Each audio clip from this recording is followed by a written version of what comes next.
ಈ social media ಆ್ಯಪ್ಗಳಿಂದ 5 ಕೋಟಿಗೂ ಹೆಚ್ಚು ಮಕ್ಕಳು ಹಾಳಾಗಿದ್ದಾರೆ. ಮೊಬೈಲ್ ತೊಗೊಂಡ ನೆಕ್ಸ್ಟ್ ಡೇಯಿಂದ ಮಗು ಟೋಟಲ್ ಡಲ್, ಟೀಚರ್ ಬೈತಿದ್ದಾರೆ, ಬ್ಲ್ಯಾಂಕ್, ಮೊಬೈಲ್ ಸೆಕ್ಸ್ ಅಥವಾ ವರ್ಚುವಲ್ ಸೆಕ್ಸ್, ಸೆಕ್ಸ್ಟಿಂಗ್ ಅದು ಮಾಡದಿದ್ದರೆ ನಿದ್ದೆ ಬಿದ್ದು ಮಕ್ಕಳು ಗಲಾಟೆ ಮಾಡ್ತಾರೆ. ಅದನ್ನು ನಾನು ಮೊಬೈಲ್ ಕೊಡ್ತೇನೆ ಹೇಳಿದರೆ ನಾಳೆ ಮುಂದಿನ ಪೀಳಿಗೆಯ ಬಗ್ಗೆ ಆಲೋಚನೆ ಮಾಡುವ ಸರ್ಕಾರಗಳು ಕಡಿಮೆ ಆಗ್ತಾ ಇದೆ. ಇರೋದು ಸೋಷಿಯಲ್ ಮೀಡಿಯಾಕ್ಕೆ ನಾವು ಲಗಾಮು ಹಾಕಿದರೆ ಮುಕ್ಕಾಲು ವಾಸ ದೇಶಕ್ಕೆ ಲಗಾಮು ಬರ್ತದೆ.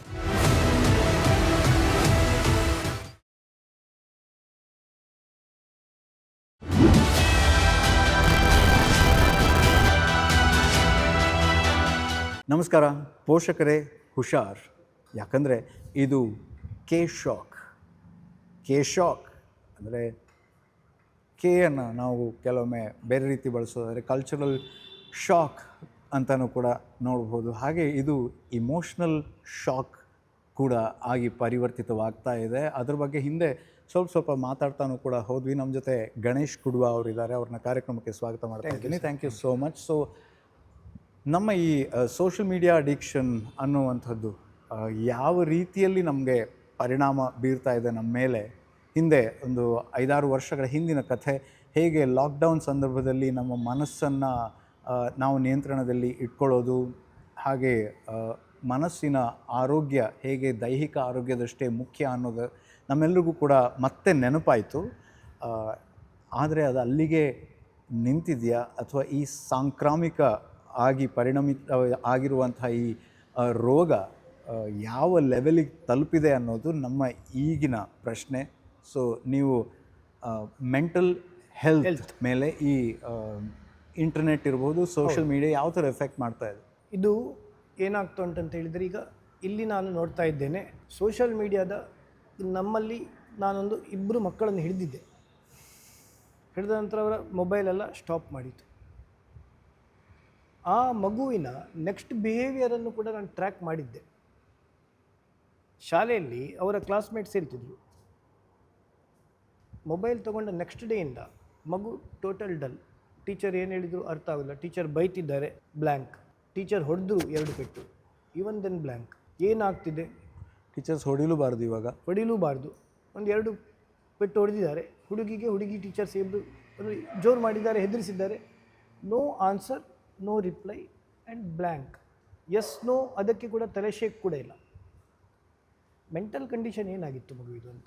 ಇದು ಒಂದು ಈ ಸೆಕ್ಸ್ಟೋರ್ಷನ್ ಅಂತ ಹೇಳೋದು ಆದ ನಂತರ, ಫಾರ್ ಎಕ್ಸಾಂಪಲ್ ನಾನು ಹಾಗೆ ಹೇಳಿದೆ, ಮೊಬೈಲ್ ಸೆಕ್ಸ್ ಅಥವಾ ವರ್ಚುವಲ್ ಸೆಕ್ಸ್, ಸೆಕ್ಸ್ಟಿಂಗ್, ಈ ವರ್ಚುವಲ್ ವರ್ಲ್ಡಲ್ಲಿ ಆಗೋದು ಮನಸ್ಸಿನ ಮೇಲೆ ಹೆಚ್ಚು ಪರಿಣಾಮ. Your character is not destroyed physically, your character is destroyed mentally and you are being addicted. ಏನು ಎಡಿಕ್ಷನ್ ಆಗ್ತಾ ಅಂತ ಹೇಳಿದ್ರೆ, ಈ ಮಕ್ಕಳಿಗೀಗ ಅದು ಮಾಡದಿದ್ದರೆ ನಿದ್ದೆ ಬೀಳುವುದಿಲ್ಲ, ಆ ರೀತಿಯ ಸಮಸ್ಯೆ ಬಂದಿದೆ. ನಾನು ನೋಡಿದ್ದೇನೆ ತುಂಬ ಮಕ್ಕಳು ಮೊಬೈಲ್ ತೆಗೆದಿಟ್ಟ ಕೂಡಲೇ ಬ್ಲ್ಯಾಂಕ್, ಓದಲಿಕ್ಕೂ ಆಗೋದಿಲ್ಲ, ಬೇರೆ ಟಿ ವಿ ನೋಡಿದರೆ ನೋಡೋದಿಲ್ಲ, ಮತ್ತು ಅದೇ ಸೀರಿಯಲ್ ಬೇಕು, ಅದೇ ಉತ್ತರ ಬೇಕು ಅಂತ. ಪೇರೆಂಟ್ಸ್ ಕೊಡದಿದ್ದರೆ ಕೆಲವೊಮ್ಮೆ ವಾಯ್ಲೆಂಟ್ ಬಿಹೇವಿಯರ್ ಬರ್ತದೆ, ಗಲಾಟೆ ಮಾಡ್ತಾರೆ, ಕೋಪ ಮಾಡ್ತಾರೆ. ಹೌದು, ಟಿ ವಿ ಹೊಡೆದು ಹಾಕಿದ್ದುಂಟು, ಊಟ ಮಾಡುವಾಗ ತಟ್ಟೆ ಬಿಸಾಡೋದು, ಈ ರೀತಿಯೆಲ್ಲ ಮಾಡ್ತಾರೆ. ಬಟ್ ಇದನ್ನು ಫೇಸ್ ಮಾಡಲೇಬೇಕಾಗ್ತದೆ. ಇವತ್ತು ಮಕ್ಕಳು ಗಲಾಟೆ ಮಾಡ್ತಾರೆ, ಅದನ್ನು ನಾನು ಮೊಬೈಲ್ ಕೊಡ್ತೇನೆ ಹೇಳಿದರೆ ನಾಳೆ ಮಕ್ಕಳೇ ಇಲ್ಲ ಆಗ್ತದೆ ನಿಮಗೆ. ಸೊ ನಾನು ಈಗ ಏನು ಹೇಳ್ತಾ ಇದ್ದೇನೆ ಅಂದರೆ, ಆದಷ್ಟು ಅಂಥದ್ದು ಬಂದ ಕೂಡಲೇ ನೀವು ಸೋಷಿಯಲ್ ಮೀಡಿಯಾ ಸ್ಟಾಪ್ ಮಾಡಿದರೆ ಮತ್ತು ಇದು ಮಾಡಿದರೆ ಮಕ್ಕಳಿಗೆ ಬೇರೆ ಆ್ಯಕ್ಟಿವಿಟೀಸ್ ಕೊಡಿ, ಫಿಸಿಕಲ್ ಆ್ಯಕ್ಟಿವಿಟೀಸ್. ಉದಾಹರಣೆಗೆ ಏನು ಕೊಡ್ಬೋದು? ಉದಾಹರಣೆಗೆ ಸ್ಪೋರ್ಟ್ಸ್ ಕೊಡ್ಬೋದು. ಸ್ಪೋರ್ಟ್ಸ್ ಬಿಡಿ, ಸ್ಪೋರ್ಟ್ಸ್ ಕೊಡ್ಬೋದು. ಕಲೆ ಒಂದು ಹಂತದ ಸುಲಭದ, ಇದು ಕೆಲವೊಮ್ಮೆ ತುಂಬ ಟ್ರಿಕಿ ಇರುತ್ತೆ. ಆ ಥರದ ಸಂದರ್ಭದಲ್ಲಿ ಅವರೆಲ್ಲೋ ಒಂದು ಕಡೆ ಹೋಗಿರ್ತಾರೆ, ಅಲ್ಲಿ ಅವ್ರಿಗೆ ಸ್ಪೋರ್ಟ್ಸ್ ಕೊಡೋದಕ್ಕಾಗಲ್ಲ ಅಂತ ಉದಾಹರಣೆ ಕೊಡ್ತಾ ಇದ್ದೆ ನಾನು. ನೀವು ಕಲೆ ಅಥವಾ ಬೇರೆ ಆ್ಯಕ್ಟಿವಿಟೀಸ್, ಮನೆಗಳಲ್ಲಿ ಫ್ರೆಂಡ್ಸ್ ಒಟ್ಟಿಗೆ ಹೋಗೋದು, ತಂದೆ ತಾಯಂದಿರು ಅವರನ್ನು ಕರ್ಕೊಂಡು ಹೋಗೋದು, ಎಲ್ಲರೂ ಸೇರಿ ಮಾಡುವಂತಹ ಆ್ಯಕ್ಟಿವಿಟೀಸ್, ಈ ರೀತಿಯ ಆ್ಯಕ್ಟಿವಿಟೀಸ್ಗೆ ಬರಬೇಕು. ಮಾತ್ರ ಅಲ್ಲ, ಶಾಲೆಯಲ್ಲಿ ಒಂದು 2-3 ಕಾರ್ಯಕ್ರಮಗಳಲ್ಲಿ ಅವರನ್ನು ಸೇರಿಸಿಕೊಳ್ಳುವ. ಈಗ ಶಾಲೆಗಳಲ್ಲಿ, ಎಲ್ಲ ಶಾಲೆಗಳಲ್ಲಿ ಈಗ ಕ್ಲಬ್ಸ್ ಅದು ಇದು ಉಂಟು, ಸೈನ್ಸ್ ಕ್ಲಬ್, ಕಲ್ಚರಲ್ ಕ್ಲಬ್, ಬೇರೆ ಬೇರೆ ಇರುವಾಗ ಮುಖ್ಯವಾಗಿ ನಾನೇನು ಗಮನಿಸೋದು ಅಂತಂದರೆ, ಮಕ್ಕಳು ಎಲ್ಲೋ ಒಂದು ಕಾರ್ಯಕ್ರಮಕ್ಕೆ ಹೋಗಿರ್ತಾರೆ ಅಥವಾ ಏನು ಮಾಡಿರ್ತಾರೆ, ತುಂಬ ಗಲಾಟೆ ಮಾಡ್ತಾರೆ ಅಂತ ಹೇಳ್ಕೊಂಡು ಅವರಿಗೆ ಸುಮ್ಮನೆ ಮೊಬೈಲ್ ಸಿಕ್ಕರೆ ಸುಮ್ಮನೆ ಇರ್ತಾರೆ. ಆವಾಗ ಅವರು ಮೇ ಬಿ ವಿಡಿಯೋಸ್ ನೋಡೋದಿರ್ಬೋದು, ಗೇಮ್ಸ್ ಆಡೋದು, ಅದು ನೆಕ್ಸ್ಟ್ ಲೆವೆಲ್ಗೆ ಬರ್ಬೋದು. ಬಟ್ ಅದು ಅವರನ್ನು ಆ ಒಂದು ಅಡಿಕ್ಷನ್ಗೆ ಅವರನ್ನು ಸೆಟ್ ಮಾಡಿಕೊಡುತ್ತೆ ಅಂತ ನನಗೆ ಅನ್ಸೋದು. ಹೌದು, ಇದನ್ನೇ ನೀವು ಹೇಳುವಾಗ ನಾನು ನೋಡಿದ್ದೇನೆಂದರೆ, ಮೊಬೈಲಲ್ಲಿ ಇವತ್ತು ಹಿಡಿದ್ರೂ ಕೂಡ, even if a very senior person ಹಿಡಿದ್ರೂ ಕೂಡ ನಾಳೆ ಮಗು ಗೊತ್ತಾಗದಾಗೆ ಇನ್ನೊಂದು ಕಡೆ ಅಕೌಂಟ್ ಮಾಡ್ತದೆ. ಮಾತ್ರ ಅಲ್ಲ, ಸೋಷಿಯಲ್ ಮೀಡಿಯಾದ ವಿಚಾರ ಹೈಯೆಸ್ಟ್ ಆಗಿ ಸೋಷಿಯಲ್ ಮೀಡಿಯಾದಲ್ಲಿ, ಮತ್ತು ಹೆಸರು ಹಾಕದೆ ಮಾಡ್ತದೆ, ಬೇರೆಯವರ ಹೆಸರು ಹಾಕಿ ಮಾಡ್ತದೆ. ಇದೆಲ್ಲ ಇರುವಾಗ ಯು ಶುಡ್ ಪೇರೆಂಟ್ಸ್ ಮೆಂಟಲ್ ಬಿಹೇವಿಯರನ್ನು ಹೇಗೆ ಚೆಕ್ ಮಾಡಬೇಕಂತ ನಾನು ಹೇಳೋದಾದರೆ, first C the red flags.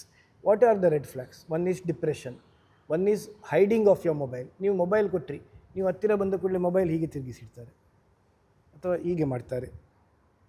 ಈ ರೀತಿ ಕೈಯಿಂದ ಮೊಬೈಲ್ ತಪ್ಪಿಸೋದು. ನೋಡ್ತೇನೆ ಹೇಳಿದರೆ ಕೊಡಲಿಕ್ಕಿಲ್ಲ ಮೊಬೈಲ್, ನೋಡಲಿಕ್ಕಿಲ್ಲ ಅಂತ ಹೇಳೋದು. ಹತ್ರ ಬಂದಾಗ ಸ್ವಲ್ಪ ಬೇಗ ಬೇಗ ಮಾಡೋದು, ಡಿಲೀಟ್ ಮಾಡೋದು ಅಥವಾ ಕ್ಲೋಸ್ ಮಾಡೋದು, ಹೈಡ್ ಮಾಡೋದು. ಹೌದು, ಈ ರೀತಿಯ ಬಿಹೇವಿಯರನ್ನು ನೀವು ನೋಡಬೇಕು. ಮತ್ತು ಒಬ್ಬನೇ ಕೂತ್ಕೊಳ್ಬೇಕು, ಯಾರು ಒಟ್ಟಿಗಿರಬಾರ್ದು. Again it is a red flag.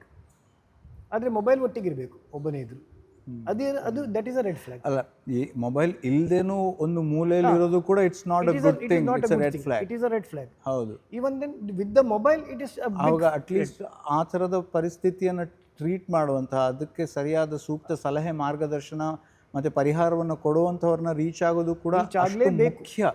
Actually ಆಗಲೇಬೇಕು. ಯಾಕಂದರೆ ಅಂದರೆ ಇನ್ನೂ ಒಂದು ಈ ಥರದಲ್ಲಿ ಸೋಷಿಯಲ್ ಸ್ಟಿಗ್ಮಾ ಏನಿರುತ್ತೆ ಅಂತಂದರೆ, ನಮಗೆ ಕರೆಕ್ಟ್ ಆ ಥರ ಇದು ಮಾಡಿದರೆ ನನ್ನ ಮಗುವಿನ ಅಥವಾ ದೊಡ್ಡವರೇ ಆಗಲಿ, ಇದ್ರ ಬಗ್ಗೆ ನಮ್ಮ ಇನ್ನೊಂದು ಸೀರೀಸ್ನಲ್ಲಿ ನಾವು ಮಾನಸಿಕ ತೊಂದರೆಗಳ ಬಗ್ಗೆ ನಾವು ಮಾತಾಡ್ತಾ ಇರ್ತೀವಿ. ಸೊ ಅಲ್ಲಿ ನಾವು ಮಾತಾಡಿದ್ದೀವಿ. ಇನ್ನೊಂದು ವಿಚಾರ ಏನು ಅಂತಂದರೆ, ಸೈಕಾಲಜಿಸ್ಟ್ ಹತ್ರ ಹೋದವರು ಹುಚ್ಚ ಅನ್ನುವಂಥ ಮೆಂಟಾಲಿಟಿ ತುಂಬಾ ದೊಡ್ಡ ಪ್ರಾಬ್ಲಮ್. ಅದು ಯಾರೇ ಆದರೂ ಕೂಡ, ಅವರು ಹೇಳೋ ಪ್ರಕಾರ ಯಾರೇ ಆದರೂ ಕೂಡ ಸೈಕಾಲಜಿಸ್ಟ್ ಹತ್ರ ಹೋಗೋದ್ರಲ್ಲಿ ತಪ್ಪಿಲ್ಲ.